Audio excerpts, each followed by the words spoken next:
ये कुछ समय पहले की बात है। मैंने एक पेशेंट को आइसोसोर्बाइड मोनोनाइट्रेट प्रिस्क्राइब किया था। मुझे लग रहा था उस पेशेंट को heart failure with reduce ejection fraction था ड्यू टू इस्केमिक कार्डियोमायोपैथी, तो उसे फ्रीक्वेंटली पल्मोनरी इडीमा होती रहती थी। डाययूरेटिक भी ले रही थी, लेकिन he was suffering from pulmonary oedema. तो मैंने राउंड में उसे आइसोसोर्बाइड मोनोनाइट्रेट ऐड कर दिया। उसके बाद another physician later asked patient whether he had chest pain or not, and patient told that he do not have chest pain। उसके बाद आइसोसोर्बाइड मोनोनाइट्रेट स्टॉप कर दिया। तो आप बताओ कि हम नाइट्रेट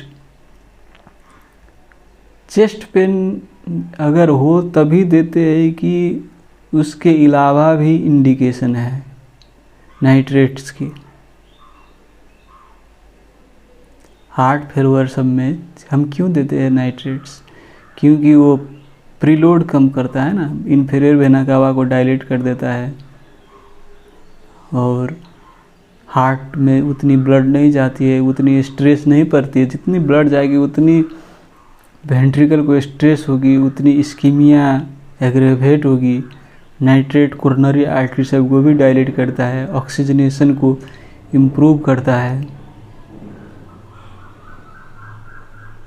तो मैं ये नहीं कह रहा हूँ कि मैं सही हूँ और या कि मैं गलत हूँ। मैं आप सबसे डिस्कस करना चाहता हूँ। आप कमेंट करें, आपको क्या लगता है नाइट्रेट अगर एंजाइना प्रिवेंशन में तो यूज करते हैं, वो सब हम जानते ही है। चेस्ट पेन हो रही है तो उसके प्रिवेंशन में, लेकिन ओनली चेस्ट पेन है कि और कुछ भी है? और कोरोनरी आर्टरी डिजीज के संदर्भ में मैं बात कर रहा हूँ कि हम क्लिनिकली भी जज कर सकते कब नाइट्रेट की आवश्यकता है पेशेंट की, कि चेस्ट पेन हो तभी हम देंगे प्रिवेंशन के लिए। तो ये पल्मोनरी इडीमा, हार्ट फेल्यूर सब में यूज़ की जाती है। आपको हाइपरटेंसिव क्राइसिस में भी वो जब बहुत जल्दी काम करती है ना, नाइट्रेट डायलेट कर देती है, इसलिए हम नाइट्रोग्लिसरीन देते हैं।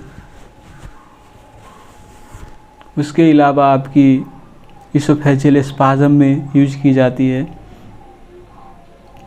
और ये नाइट्रेट आपकी जनरली 3 फॉर्मुलेशंस में आती है, आपकी glycerol trinitrate, आइसोसोर्बाइड mononitrate and आइसोसोर्बाइड dinitrate. तो मोनोनाइट्रेट लंबी समय तक काम करती है, 10-12 घंटा काम करती है। डाइनाइट्रेट आपको 5-6 घंटा काम करती है। फास्ट एक्ट करती है डाइनाइट्रेट, लेकिन उसको ड्यूरेशन ऑफ एक्शन 5 घंटा से ज़्यादा नहीं होती है, इसलिए हमें फ्रीक्वेंट डोजिंग देनी पड़ती है, राइट। और ग्लिसरल ट्राइनाइट्रेट जो नाइट्रोग्लिसरीन कहते हैं, वो विदिन 1 मिनट एक्ट करती है और इफ़ेक्ट ज़्यादा नहीं रहती है, वही 30 minute maximum, 20-30 minute maximum effect रहता है, इसलिए हम फ्रीक्वेंट डोजिंग देनी पड़ती है। तो यदि पेशेंट को एक्यूट चेस्ट पेन हो रही हो तो ट्रीटमेंट के लिए, रिलीफ के लिए GTN यूज कर सकता है नाइट्रोग्लिसरीन, लेकिन हम जनरली एंजाइना प्रिवेंशन के लिए देते हैं तो आइसोसोर्बाइड मोनोनाइट्रेट दे सकते हैं। I prefer mononitrate over dinitrate, क्योंकि एक टाइम देनी पड़ती है, वो डाइनाइट्रेट में आपको 2-3 टाइम देनी पड़ता है, क्योंकि ड्यूरेशन ऑफ एक्शन 5-6 घंटा से ज़्यादा नहीं होती है। और ये नाइट्रेट हम जब पेशेंट सो के उठता है तो सवेरे में देते हैं, ताकि उसे दिन में सिम्टम ना हो। और रात में आपको, मान लीजिए पेशेंट 9 बजे रात को सोता है, तो रात में तो इफेक्ट नहीं चाहिए, रात में तो उसको तो चेस्ट पेन नहीं होगी, तो रात में हम नहीं देते हैं। और दूसरी कारण क्या है कि हमें नाइट्रेट हम 24 घंटा ब्लड में मेंटेन कर देते कंसंट्रेशन।